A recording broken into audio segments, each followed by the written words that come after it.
Ancient Eucharistic Miracles, a collection of stories of the various miracles that the Blessed Sacrament has wrought, from the early Church up until the medieval period.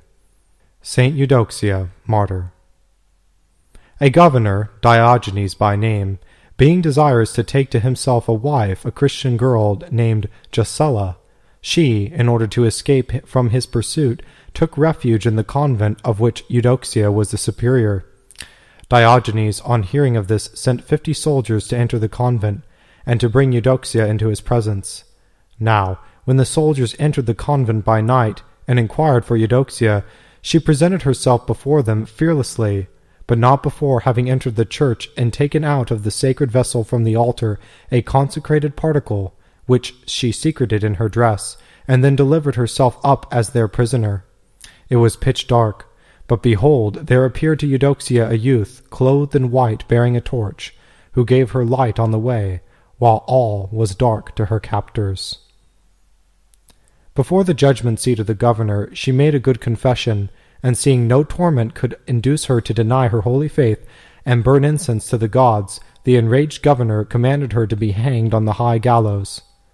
Now before the magistrates could put this command into execution, they untied the girdle of the blessed martyr, when behold, from her bosom there fell to the ground the most holy particle of the blessed sacrament which she had taken from the altar.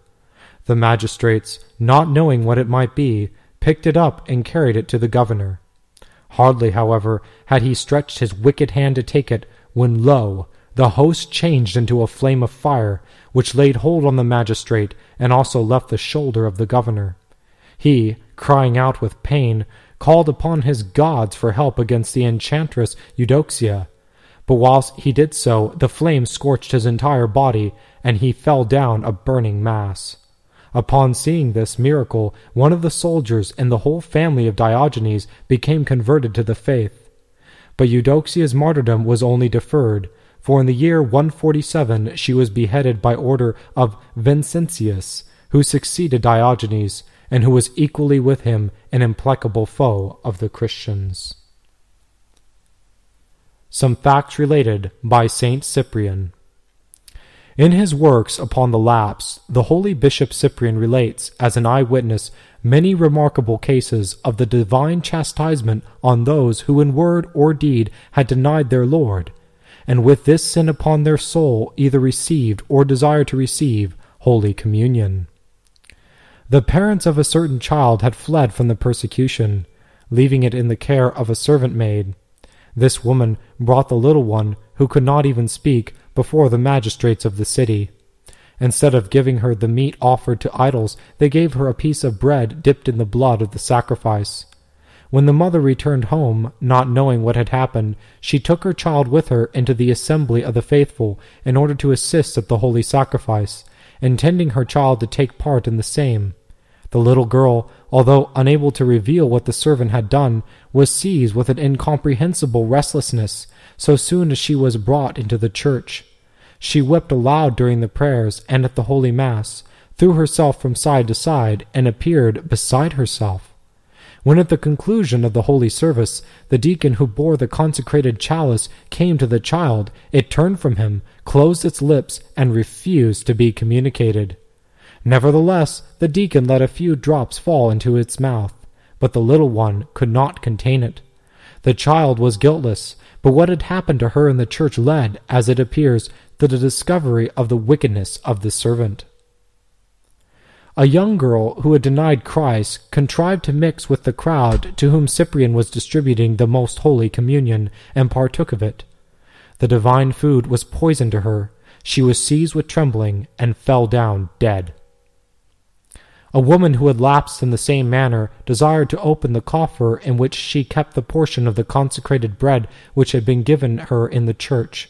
In times of persecution, it was customary for the faithful to receive the most holy sacrament in their hands, in order that they might take it to their houses, and, in the event of a sudden capture, be so enabled to strengthen themselves. Now when that woman came to open the coffer, a flame of fire issued forth, and drove her away in fear.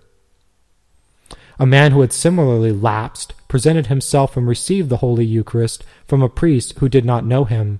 But the consecrated host disappeared, and instead of the heavenly gift, he held in his hands but a few ashes.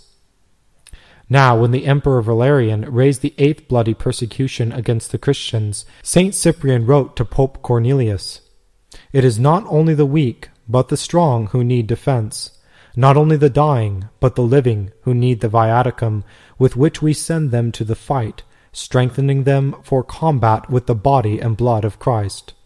Whilst the Holy Shepherd thus prepared his flock and strengthened them to die for Christ, he himself was carried before the judgment seat, and after a firm confession of the faith, was beheaded in the year 257.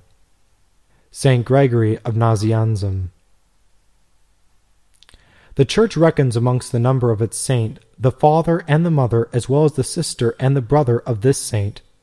In the funeral oration which he delivered on the occasion of his sister Gorgina's death, he relates the following miracle concerning the Holy Eucharist. His sister suffered from a palsy which the physicians were unable to cure, and when she found that all natural means failed her, she determined to have recourse to the physician of mankind. One night, feeling a little alleviation of pain, she arose from her bed, and casting herself before the Blessed Sacrament, which was reserved upon an altar in her house, she called upon him who was there present, and following the example of the woman in the Gospel, who through the touch of the hem of Christ's garment was made whole, she then approached the altar, rested her head upon it, and cried that she would not leave it until she was healed. Then, anointing her body with the ointment which she possessed, she wetted with her tears the particle of the most holy sacrament which she had reserved, and, O miracle of goodness, she felt herself healed, and her heart relieved through the reward of her faith. Saint Basil and the converted Jew. This saint was the intimate friend of Saint Gregory of Nazianzum. Now it happened one day that, as he was celebrating the holy mysteries in public, a Jew entered the Christian congregation in order to witness the ceremonies and customs of the Christians in the divine service. He saw in the hands of Saint Basil a child, whom he appeared to divide into 4 portions. Now this man accompanied the Christians when they approached in order to receive Holy Communion, and so he too partook of the Holy Eucharist, as it was then distributed in both kinds.